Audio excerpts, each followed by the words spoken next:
प्यारे बच्चों, आज हम 10th क्लास का विद्युत मोटर का क्वेश्चन करेंगे जो हर बार एग्जाम के अंदर 5 नंबर का आता है। तो वो डिटेल से करेंगे। सबसे पहले हम डायग्राम तैयार करेंगे। वो कैसे तैयार करेंगे? सबसे पहले हम दो बेलनाकार चुंबक बनाएंगे। दो बेलनाकार चुंबक बनाएंगे।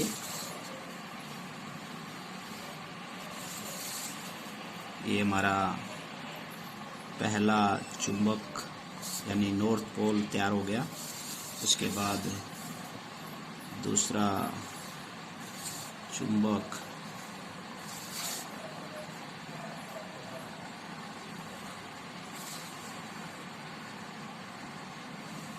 जिसका साउथ पोल है, और बीच में हम आर्मेचर बनाएंगे। आर्मेचर बनाते वक्त ये ध्यान रखना हमने, जो ये बेलनाकार चुंबक है इससे एक लाइन ऊपर तक ले जाएंगे और एक लाइन नीचे तक, एक लाइन ऊपर तक और एक लाइन नीचे तक लेके जाएंगे। और ये बीच में हमारा आर्मेचर तैयार हो गया। उसके बाद ये हमने धुरी, ये दोनों सिरे है, ये धुरी बना दी। उसके बाद इधर ये हमारा विल्य और इधर दूसरा विल्य तैयार हो गया। और साथ में हम बुरश लगाएंगे।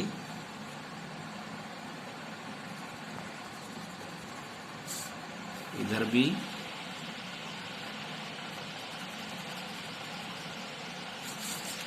और इसको हम डायग्राम सर्किट बनाएंगे।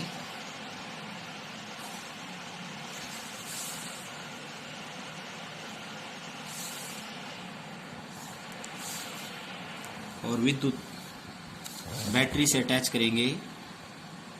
जैसे ये पॉजिटिव टर्मिनल है, negative positive negative positive negative. इधर पॉजिटिव से चालू करेंगे तो लास्ट में नेगेटिव की तरफ छोड़ेंगे। इस प्रकार ये हमारा डायग्राम तैयार हो गया। इसके नाम रखेंगे ए, आर्मेचर के ए, बी, सी, डी। और अब फिर इनके नाम लिख देंगे सभी के। ये हमारे क्या हैं? बेलनाकार चुंबक हैं, बेलनाकार चुंबक। और ये बीच में हमारे क्या है? Armature, armature. और ये क्या है हमारे? पी और क्यू, पी और क्यू। ये वल्य है, वल्य। और ये B1,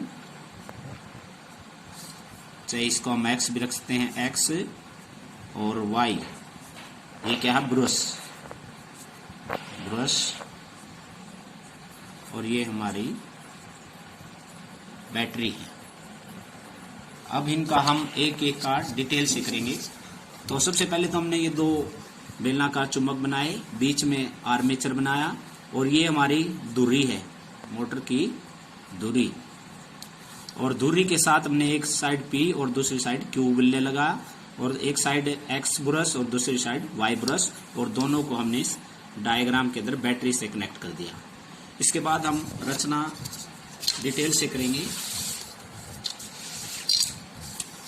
सबसे पहले तो हम परिभाषा बताएंगे। विद्युत मोटर है क्या? विद्युत मोटर एक ऐसी युक्ति है जो विद्युत ऊर्जा को यांत्रिक ऊर्जा में परिवर्तित कर देती है। यानी जो हम बटन ऑन करते हैं, ये विद्युत ऊर्जा हो गई। फिर वो कार्य करती है, वो क्या हो गया? यांत्रिक ऊर्जा। उससे हम चून पीसते हैं, दूसरे कार्य करते हैं मोटर से, तो यांत्रिक। तो विद्युत ऊर्जा को यांत्रिक में परिवर्तित करती है। उसके बाद हम इसकी रचना करेंगे। रचना के अंदर जैसे सबसे पहले आर्मेचर। आर्मेचर जो हमारा ये आर्मेचर है, ये बीच में जो हमने बनाया है ये आर्मेचर, इसमें यह एक आयताकार कुंडली ABCD होती है। तो आयताकार कुंडली ABCD है। तो ये ABCD आयताकार कुंडली है जो तांबे की रोधी तार से, यहाँ हम तांबे की रोधी तार इस प्रकार लगा देंगे। इसको आप स्केल से भी लगा सकते हैं। एक कॉर्नर से लगाएंगे तांबे के तार इस प्रकार तांबे के तार बना देंगे इसके अंदर, एक कॉर्नर से बनाते हुए दूसरे कॉर्नर तक ले जाएंगे। इस प्रकार फिर दूसरे कॉर्नर से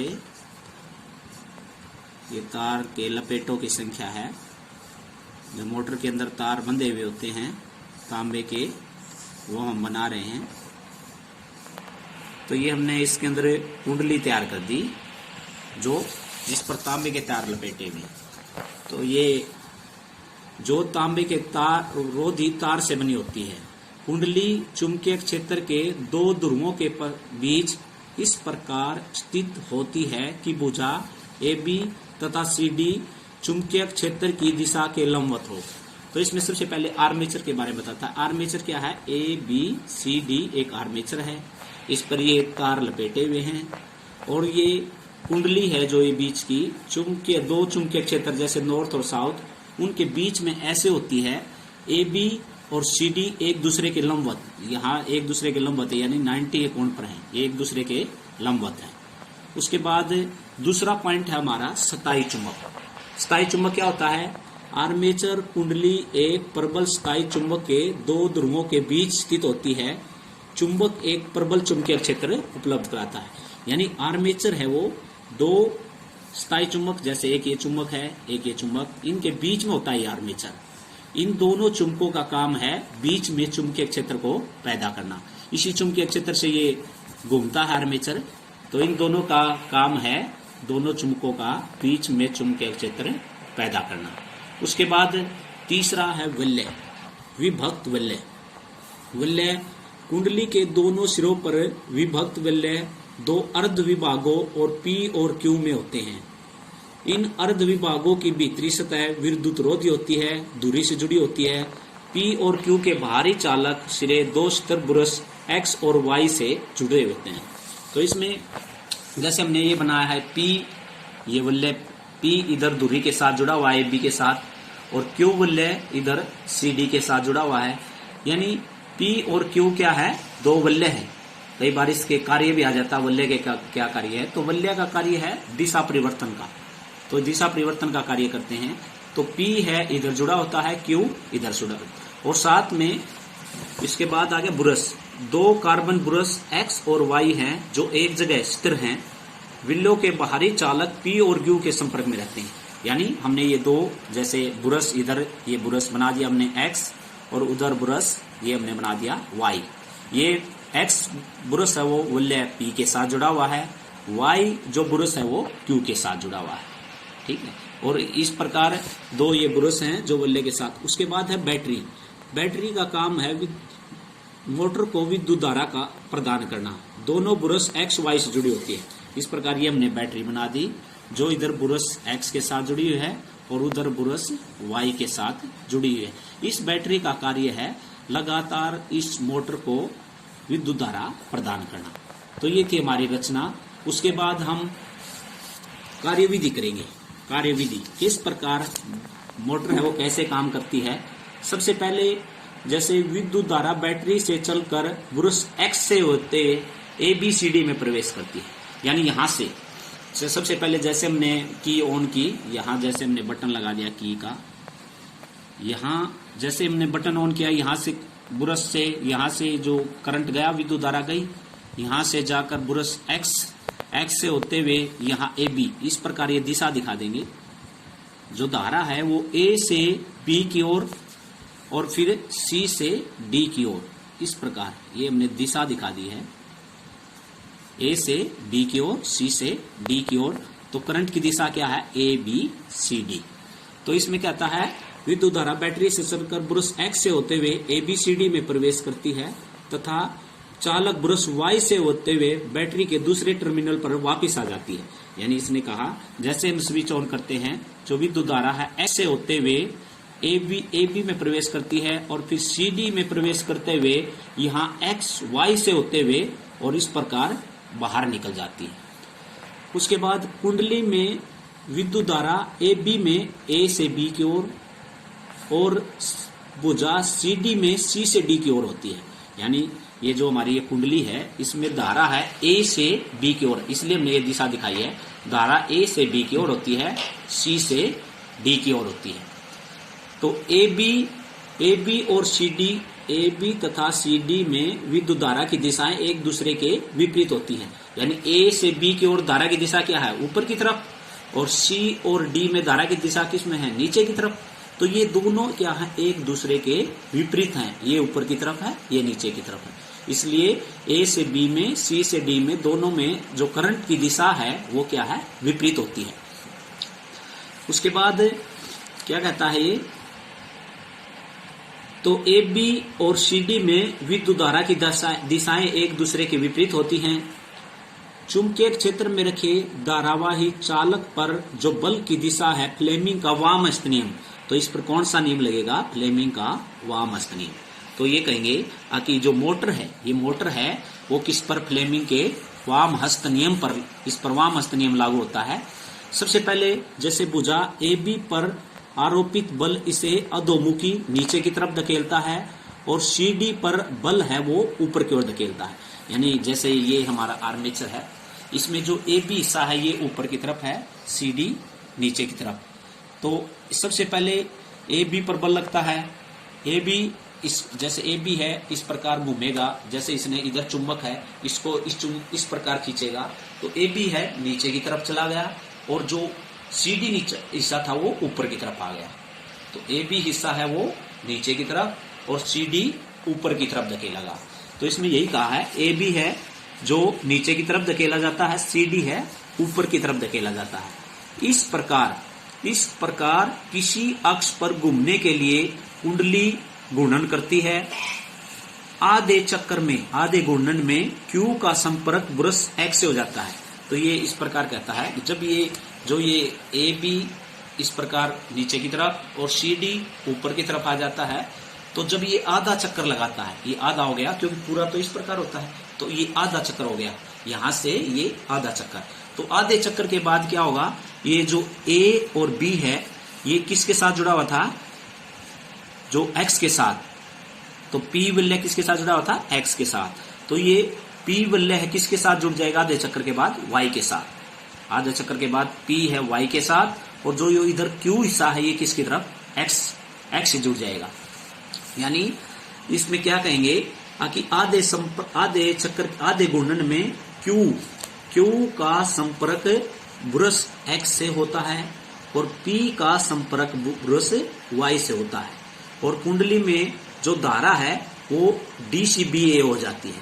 यानी जो पहला था उसमें तो क्या था, करंट सब स्टार्टिंग में फ्लेमिंग का वामहस्त नियम था, उसमें करंट क्या था, A से B की ओर था, C से D की ओर। तो करंट की दिशा क्या थी, ABCD। स्टार्टिंग में करंट की दिशा क्या थी, ABCD। लेकिन जैसे ही इसने आधा चक्कर लगा, आधे चक्कर के बाद क्या हुआ, जो P है वो Y के साथ जुड़ गया वलय, Q है वो X के साथ जुड़ गया, और करंट की दिशा वो विपरीत हो गई, यानी DCBA। यानी करंट की दिशा क्या होगी, DCBA।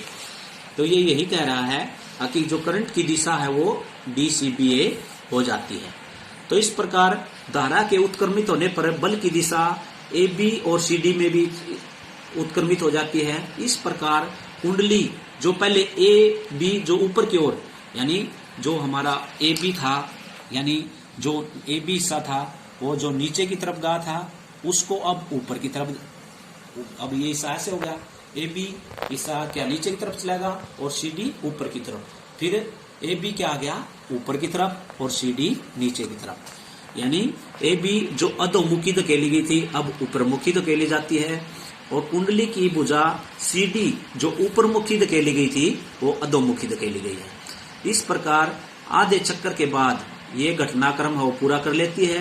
प्रत्येक आधे चक्कर के पश्चात विद्युत धारा के जो क्रम है वो बार बार दोहरा जाता है और कुंडली है वो लगातार कार्य करती रहती है।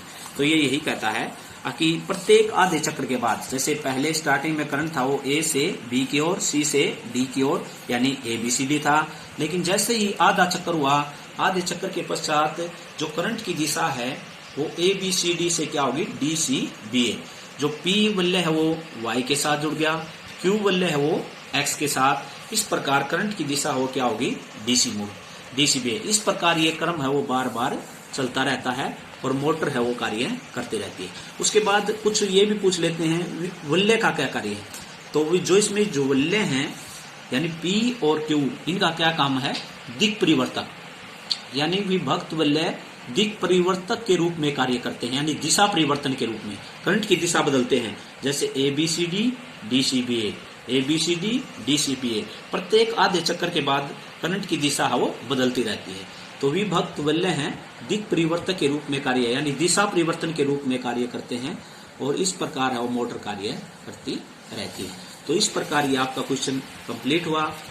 मुझे आशा है कि आप सभी बच्चों को ये अच्छी तरह समझ में आ गया होगा, और जो हमने डायग्राम भी तैयार किया है वो बहुत ही आसान वे में तैयार किया है, तो सभी बच्चों को ये भी समझ में आ गया होगा